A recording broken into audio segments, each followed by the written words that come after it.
sing. Did you catch her? Slick as a whistle. She's going along the path on the road too.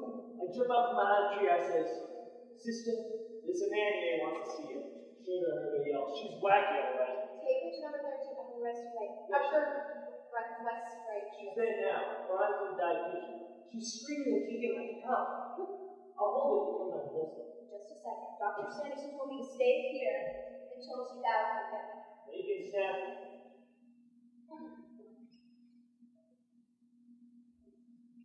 Oh, are you Mr. Dad? Elwood Pig. Let me give you one of my cards. I'm Miss Kelly.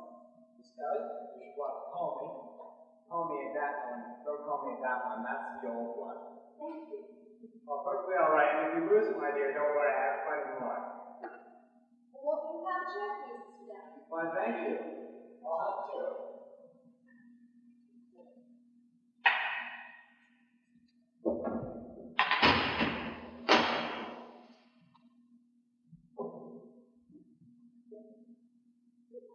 Would you like to have a seat, Mr. Dad? I'm sure we'll be right in. Well, after you, Miss Kelly. I'll relay a hand. I'm in and out all the time, but you must find me. Please sit down. After you.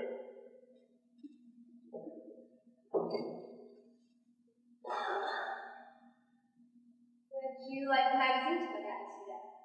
Well, it's all right, Miss Kelly. I'd really much rather look at you. You really are very lovely. Well, thank you. Some people don't seem to think so.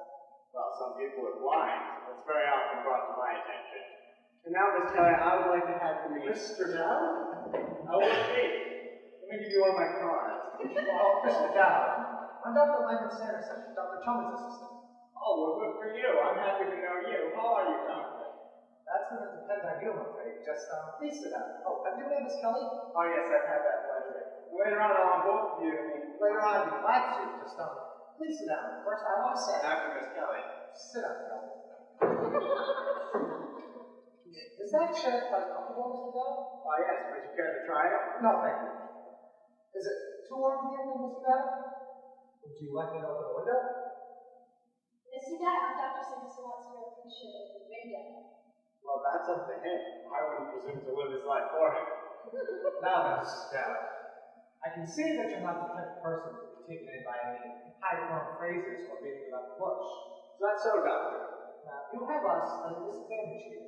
You know it, and we know it, so let's just lay our cards on the table. Well, that certainly feels to me, Doctor. You know, people are people, no matter where you go. Yes, find that very often is the case. And being human are therefore liable to mistakes. Miss Kelly and I made a mistake here this afternoon, and we would like to explain it to you. Could you say that? It was Dr. Sanderson's fault, not mine. But it's human failure, as I say. And you and Miss Kelly here. This afternoon, you said. Yes, Mr. Dad. The responsibility is, of course, not hers, it's mine. Well, your attitude may be old-fashioned, Doctor, but I like it. Now. If I had seen your sister first, this would be in the Kelly of the story. Well, now that you surprised me, I think the world and all of Vita.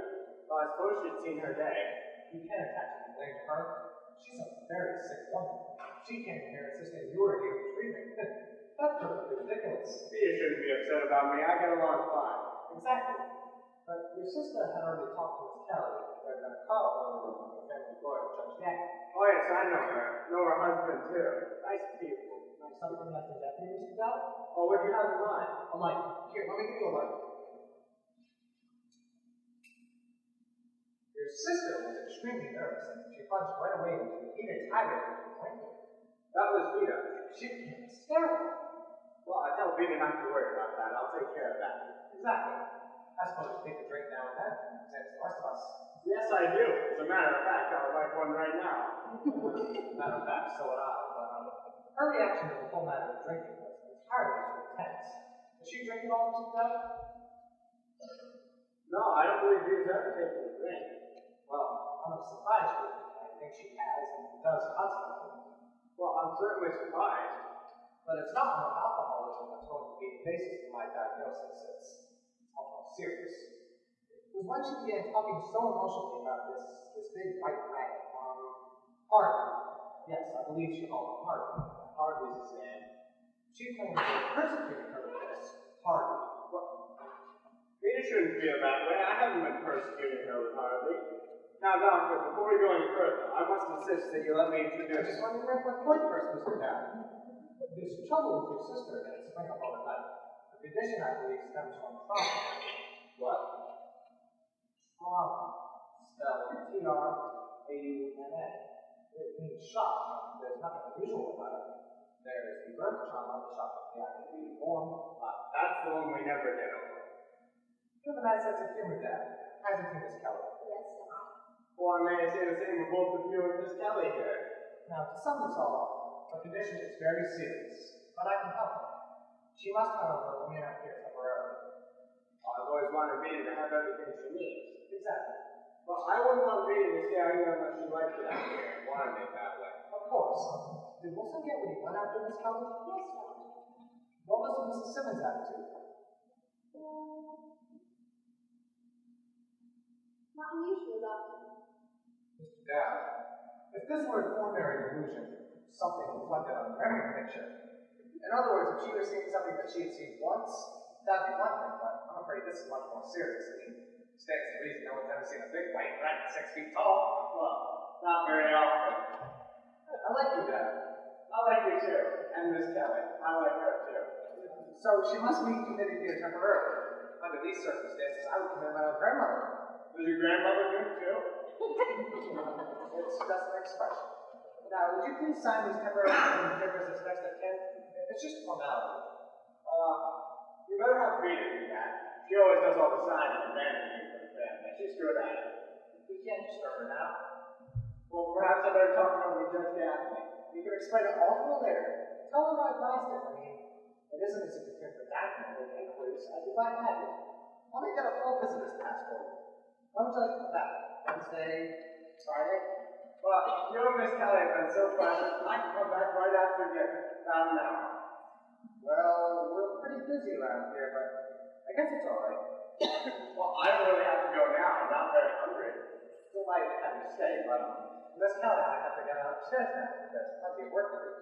I'll tell you what you might like to do. What might I like to do? Now, we don't usually do this, but just to make sure in your mind that your sister is in good hands, take a look around. If you go through that door, down the hall to the right, you find the occupational therapy room. Beyond that, the library, the conservatory, the dining room. Well, for Rita's sake, I believe I better do that, Doctor. Very well. It's been a great pleasure to have this little talk, Mr. Dowd. I've enjoyed it too. And I'll say, for a layman, you show an unusually acute perception to such reaction problems. Is that a fact? I never thought I knew anything about it. Nobody does, do you think? Well, the good psychiatrist is not found in every bush. No, you have to pick the right bush. Now, since we all seem to have enjoyed this so much, why don't we keep right on? I'd like to invite you and Miss Kelly to come down to Charlie's place with me and have a drink. When I enjoy people, I like to keep right with them. Sorry, we're on duty right now, but give us a rain check. Some other time, you'd be glad to. When? Can't say, Miss Kelly and I will get up work until 10 o'clock at night.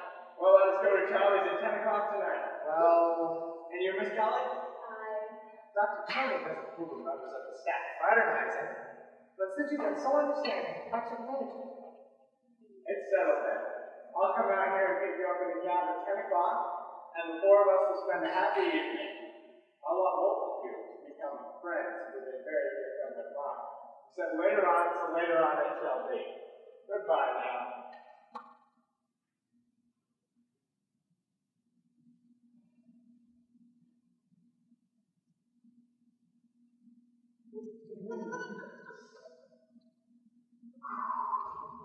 That was a close call, but he seemed like a pretty reasonable sort of fellow. I mean, he's proud. What he's proud of, I don't know. I played up to that fight. You can get almost anywhere if you want to. Now I have to look at that Smithfield. Mr. Dowd may be a peculiar man with funny clothes, but he knows how to act. His manners were perfect. I saw you giving him the dog puss stare. I missed that. He would